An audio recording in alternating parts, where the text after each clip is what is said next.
Yeah, so the team and we arrived a little earlier, which is good. Just helped us to acclimatize and get used to the timing here, the sleeping patterns and everything. And I just love it. The weather's good, well, for us now. So everyone dresses well here, and it's helped me to understand and just keep up my standards.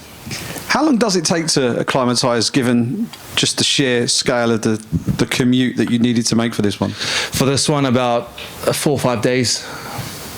And you've got a really tough, experienced opponent and a durable one as well. So how do you view this matchup in terms of a stylistic matchup and perhaps an opportunity to really showcase your striking skills?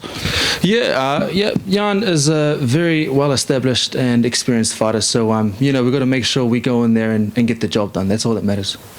And if you were kind of grading your progression through the UFC so far, what kind of grade would you give yourself, and how satisfied have you been with your performances thus far?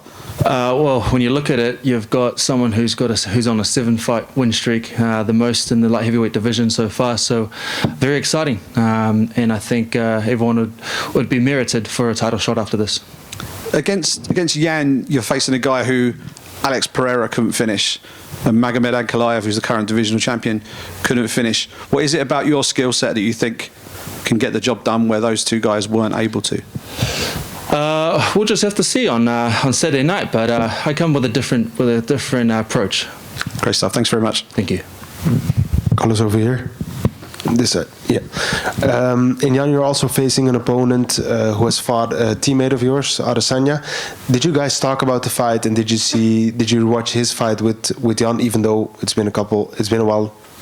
Yeah, I mean, I was training alongside Israel as he was preparing for Jan. This was my debut against InTheCage, so we were training alongside each other. We knew what was about to happen.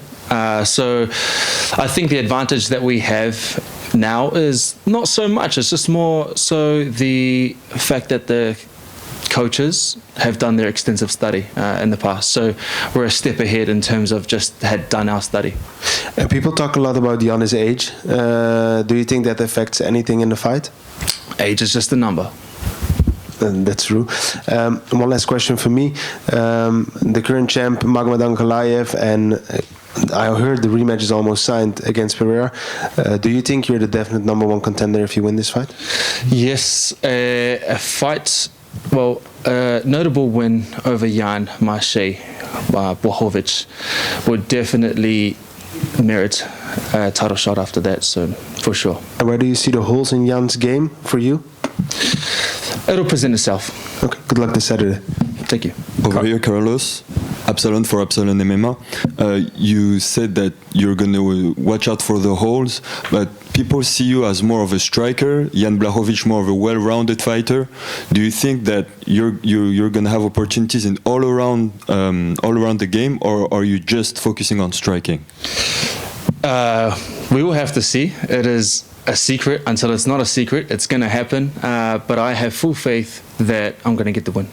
And do you think it's an advantage that you have a teammate that fought him, or do you think it's a disadvantage for him to have already fought this style of Eugene Berman?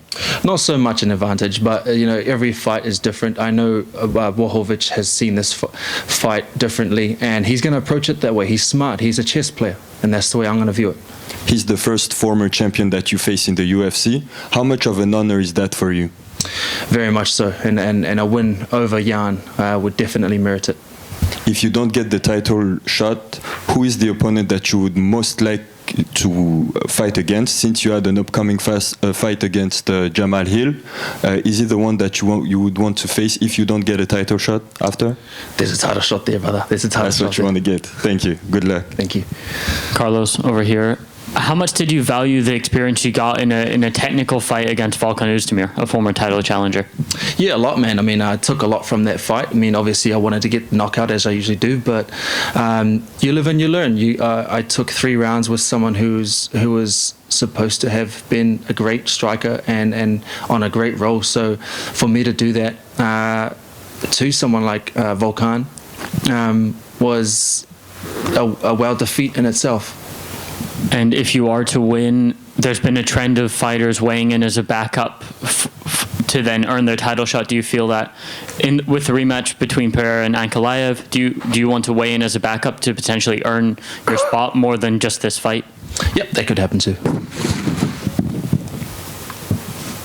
Thank you. Carlos, just quickly, how do you think a rematch between Alex and Magomed will go down? I know that Alex will work on the holes that he needs to. He'd probably be in the gym right now as we speak, doing that. And he's a player, and I could see he will make the differences that he needs to, or the adjustments. And but I just feel that Ankalaev, he's a strong player right now too, and anything can happen at this point. So do you see Ankalaev holding on to the title when you finally get that shot? That's something I visioned for sure. How do you think a fight with you and Ankalaev will go down? You know how it goes down. You know how it goes down. All right, thank you. Carlos, you got asked before, down here, sorry. You got asked before about, obviously, Izzy's experience with Jan, but Eugene as well as one of the great coaches.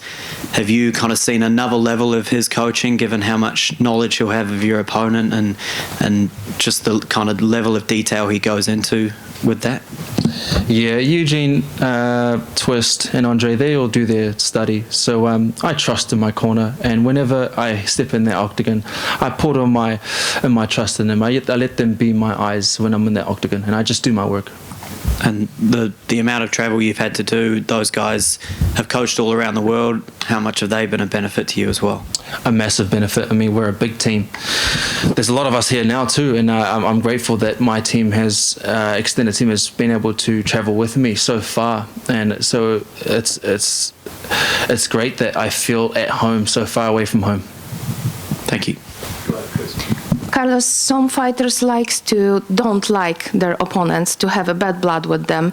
You've met Jan Błachowicz. What do you think about him as a man and as a fighter? Are you able to unlike him?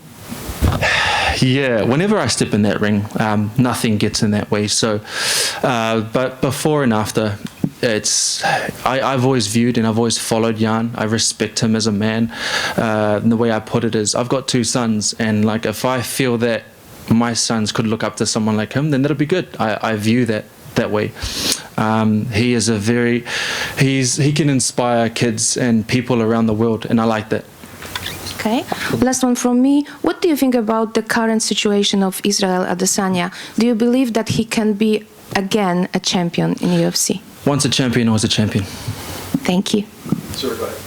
Thanks very much. Sorry again from Against the Fence. News on the line is that you used to be a male stripper yourself, and soon you'll be stripping a particular male of the title, perhaps. Give it some time. Got to get past the challenge this weekend, of course. But how far would you say you've come from the man you once were to the man that you are now, standing before us today? Yeah, a very well-developed fighter. And from the beginning of my career in the UFC, everything was kind of fast-tracked during COVID. I was put in the Shark's Den, on the Lion's Den pretty quickly. So we had to learn to adjust. And now I've got the momentum and understanding of how MMA is. So I'm just riding the wave. Mm-hmm.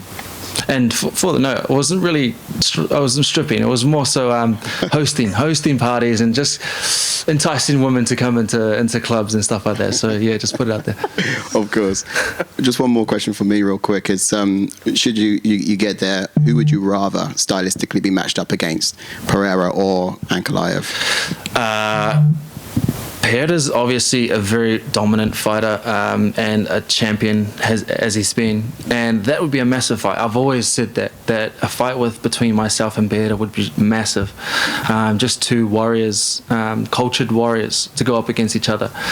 But then also, with that said, notably with Ankalaev, he is dominant. He's someone that a lot of fighters would dodge. So a win against Ankalaev would definitely shoot me past anyone. So either one would be great for me. You'll build your stock massively. Great, thank you. Thank you. Carlos, just a very. You come with another teammate, Kevin Joseph, French UFC fighter. He has the judo background and good grappling. Does he help help you with the preparation against Jan Blachowicz as well? He's amazing, man. So that's the whole reason why we have Kevin on board on this camp. Is he's sharp, man. His grappling is second to none. Obviously, his judo is amazing. He's got the good judo chop, which he's taught everyone a few times at the gym. So he's known for that one. But everyone plays their part. Everyone plays their part, and I'm glad that we've all collectively come as a team. And all I got to do is make sure I finish the job. Good luck on Saturday night. Thank you, sir. One last question. Hey, Carlos, it's Kat. When you said there's so much more on the horizon besides having the belt, would something like being on the cover of GQ be on the horizon? 100%. Yeah, that's it. That's everything that we've put in the lines for sure. GQ they've already sung out for a bit, so we'll definitely get there. Thank you. Thank you. All good.